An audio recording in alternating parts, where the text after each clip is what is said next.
औज़ु बिल्लाहि मिनश्शैतानिर्रजीम बिस्मिल्लाहिर्रहमानिर्रहीम रब्बि इश्रह ली सदरी व यस्सिर ली अमरी वहलुल उक़दतम मिन लिसानी यफ़क़हू क़ौली रब्बि ज़िदनी इल्मा। सूरह इख़लास में अल्लाह ताला की सिफ़ात का बयान है। ये वो सूरत है जिसमें मुकम्मल तौहीद का बयान है। जो शख्स भी इसको समझकर इसकी तालीम पर ईमान ले आएगा वो शिर्क से खलासी पाएगा। अल्लाह के नबी का फरमान है कि ये सूरत 1/3 कुरान के बराबर है। हज़रत आयशा रज़ी अल्लाह ताला की रिवायत है कि नबी पाक सल्लल्लाहु अलैहि वसल्लम ने एक साहब को एक मुहिम पर सरदार बनाकर भेजा और वो इस पूरे सफ़र के दौरान उनका मुस्तकिल तरीका ये रहा है कि हर नमाज में सूरह इख़लास पढ़ा करते थे। वापसी पर उनके साथियों ने हज़ूर सल्लल्लाहु अलैहि वसल्लम से इसका ज़िक्र फरमाया। आप सल्लल्लाहु अलैहि वसल्लम ने फरमाया, उनसे पूछो कि ऐसा क्यों करते थे। उनसे पूछा गया तो उन्होंने कहा कि इसमें रहमान की सिफ़त बयान की गई है, इसलिए इसका पढ़ना मुझे महबूब है। हज़ूर सल्लल्लाहु अलैहि वसल्लम ने ये बात सुनी तो लोगों से फरमाया कि उनको ख़बर दे दो कि अल्लाह ताला उन्हें महबूब रखता है। एक दूसरी हदीस है, हज़रत अनस रज़ियल्लाहु तआला से मरवी है।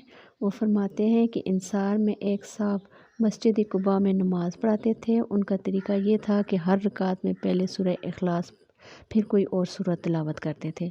लोगों ने एतराज़ किया कि इनसे कहा कि तुम क्या करते हो, सूरह इख़लास पढ़ने के बाद काफ़ी न समझकर और सूरत मिलाते हो, ये ठीक नहीं है। या सिर्फ़ सूरह इख़लास पढ़ो या इसको छोड़कर कोई और सूरत पढ़ो। उन्होंने कहा कि इसे मैं नहीं छोड़ सकता, तुम चाहो तो नमाज कोई और पढ़ाए तुम्हें, वरना इमामत छोड़ दूँगा। लेकिन लोग उनकी जगह किसी और को इमाम भी बनाना नहीं पसंद करते थे। आखिरकार मामला हज़ूर सल्लल्लाहु अलैहि वसल्लम की दरबार में पेश हुआ। आप सल्लल्लाहु अलैहि वसल्लम ने पूछा, क्या तुम्हारे साथी जो तुमसे चाहते हैं उसे कबूल करने में तुमको क्या चीज़ माने है, यानी तुम इनकी बात मानने से क्यों इनकार करते हो? तुम्हें हर रकात में ये सूरत पढ़ने पर किस चीज़ ने आमादा किया है? तो उन्होंने अर्ज़ किया कि मुझे इससे बहुत मोहब्बत है, यानी मुझे सूरह इख़लास से बहुत मोहब्बत है। आप सल्लल्लाहु अलैहि वसल्लम ने फरमाया, तुम्हारी इस सूरत से मोहब्बत ने तुम्हें जन्नत में दाखिल कर दिया। अगली सूरह फ़लक है। फ़लक और नास का दूसरा नाम माउज़तैन भी है, यानी पनाह मांगने वाली दो सूरतें। कुरान का आगाज़ सूरह फ़ातिहा से और इख्तिताम माउज़तैन पर। आगाज़ में बंदा रब्बिल आलमीन और मालिक यौमिद्दीन की हम्द व सना करके अर्ज़ करता है कि आप ही की इबादत करता हूँ और आप ही से मदद चाहता हूँ। मदद क्या, सीधे रास्ते की। और जवाब में अल्लाह ताला पूरा कुरान दे देते हैं। अल्लाह ताला फरमाते हैं कि ए मेरे बंदे, अगर तू सीधे रास्ते की यानी कि सीधे रास्ते की हिदायत मांगता है तो ज़ालिकल किताबु ला रैब फ़ीहि हुदल लिल मुत्तक़ीन, ये है सीधा रास्ता, यानी जिसमें कोई शक व शुबे की बात ही नहीं है, लेकिन क्या है, हिदायत है मुत्तक़ीन के लिए।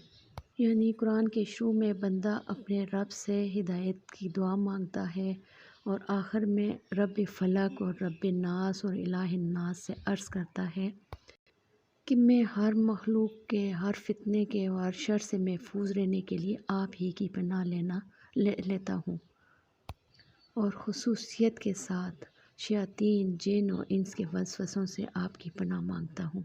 अगली सूरह नास है। वसवसे डालने वाले के शर से जो बार बार पलट कर आता है, जो लोगों के दिलों में वसवसे डालता है, ख्वाह वो जिन्नों में से हो या इंसानों में से। शयातीन और जिन और इंस दोनों के शर से पनाह मांगने की तलकीन की गई है इस सूरत में। हज़रत अबू ज़र की रिवायत है, वो कहते हैं कि मैं नबी करीम सल्लल्लाहु अलैहि वसल्लम की खिदमत में हाज़िर हुआ। आप सल्लल्लाहु अलैहि वसल्लम मस्जिद में तशरीफ़ फरमा रहे थे।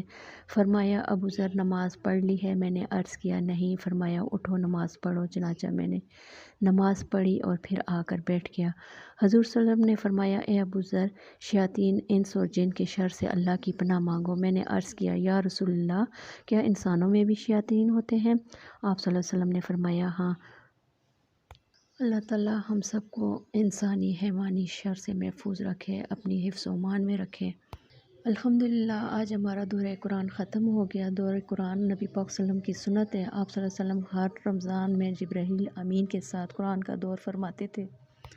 रमज़ान का खूबसूरत महीना ख़त्म होने को है। अल्लाह रब्बुल इज़्ज़त से दुआ है कि वो इस महीने में हमारी छोटी छोटी कोशिशों को, हमारी इबादतों को कबूल फ़रमाए, हमसे दरगुज़र वाला मामला फ़रमाए और अगले साल फिर हम सब बहनों को अल्लाह ताला इसकी तौफ़ीक़ अता फ़रमाए। اس قرآن کے پڑھنے پڑھانے میں، سننے سنانے میں جو غلطیاں ہوئی ہیں اللہ تعالی ہم سب کو معاف فرمائے، ہماری جان اور مال میں خیر و برکت ڈالے، ہمیں اور ہماری اہل اولاد کو 5 وقت کا نمازی اور پرہیزگار بنائے، اپنی رضا میں راضی ہونے والا بنائے، قرآن میں غور و فکر کی توفیق عطا فرمائے، اس قرآن کو ہمارے دل کا سکون، ہماری نظر کا نور، ہمارے غموں کا مداوا اور ہماری فکر مندی کا ازالہ بنا دے۔